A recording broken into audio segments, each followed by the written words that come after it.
ቅድመ ትዳር ችግርን እየፈታ ቤተሰብን ሰላም እያደረገ ሽማግሌ ያልፈታውን ችግር ቅድመ ትዳር እየፈታ ቤተሰብን እያዳነ ይገኛል። ላይክ ሰብስክራይብ እያደረጋችሁ ለብዙ እህቶች ወንድሞች አድርሱልኝ።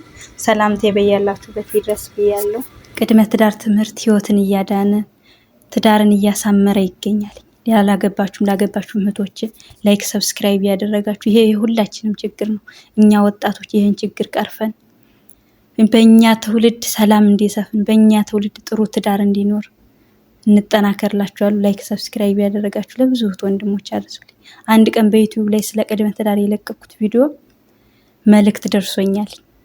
እኔ የሶስት ልጅ እናት ነኝ አለችኝ አንዲት እህት። ከባልተቤቴ ጋር በጭራሽ መስማማት አልቻልንም። ብዙ ጊዜ ሽማግሌ ገብቶ አስማማን፣ ግን መግባባት አልቻልንም።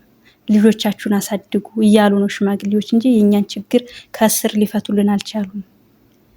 ቤቱ አንድ ነው፣ ልባችን ግን ተራርቆ ነበር አለች።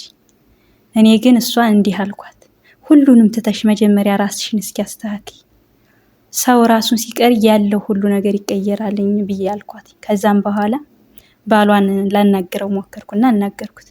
ምንድነው ችግራችሁ ስለው በቃ መግባባት አልቻልንም። እኔ ልጆችን እወዳለሁ፣ እሷም ልጆቿን ትወዳለች፣ ግን እኛ አልተግባባንም፣ መለያየትም አልቻልንም፣ መኖርም አልቻልንም። ምን ይሻላል አለኝ። ብዙ ችግሮችን ገለጸችልኝ፣ እሱም ብዙ ችግሮችን ገለጸልኝ። ግን ሁሉንም ተውትና እሱ የምትሉት ችግር ሁላ እኔንም ገጥሞኛል። ነገር ግን መጀመሪያ ራሳችሁ ላይ ስሩ አልኳቸው ማለት ነው። ከዚያ ሚስትህንም መቀየር አትችልም፣ አንቺም ባለቤትሽን መቀየር አትችልም። ስለዚህ መጀመሪያ ራሳችሁ ላይ ስሩ ስላቸው ከዚያም በኋላ ያልጠበቅኩት ተአምር ተጀመረ። እሷ ራሷን ቀየረች፣ እሱም ራሱን አስተካከለ። ንግግራቸው ተቀየረ፣ መስማታቸው ተሻሻለ፣ ፍቅር ዳግም ተመለሰ። ዛሬ ያ ቤተሰብ በሰላም ልጆቹ በፈገግታ ይኖራሉ። እናትና አባት እንደ ጠላት ሳይሆን እንደ ወዳጅ እንደ ፍቅረኛም በአዲስ ፍቅር ተጀመረ እላችኋለሁ። ሌላም ተሞክሮ ያላችሁ እህት ወንድሞች አጋሩኝ። በጣም ደስ ብሎኛል። እኔ በአንድ ተራ ሰው የአንድ ቤተሰብ ህይወት ታተረፍኩ በጣም እድለኛ ነኝ። በጣም ደስ ብሎኛል። ተሞክሮ ያላችሁ አጋሩኝ። ይህ ሁሉ ምንድን ነው ብለን ራሳችንን ጠይቅ።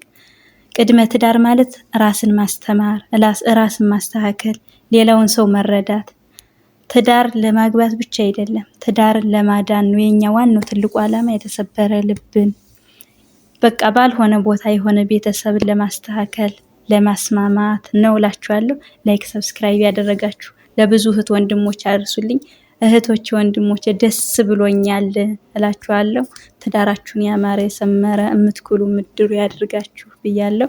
ላይክ ሰብስክራይብ ያደረጋችሁ ለብዙ እህቶች አድርሱልኝ። እናንተ እህቶች ወንድሞችም ይህንን መልእክት ትሰሙታላችሁ። በጣም ደስ ብሎኛል ከምላችሁ በላይ እላችኋለሁ። ያገባችሁም ያላገባችሁም ቤታችሁን ሰላም ራሳችሁን ሰላም ማድረግ ከፈለጋችሁ ወደ ቅድመ ትዳር ትምህርቱ ጎራ ይበሉ። ላይክ ሰብስክራይብ ማድረግ ብቻ ነው ከእናንተ የሚጠበቀው።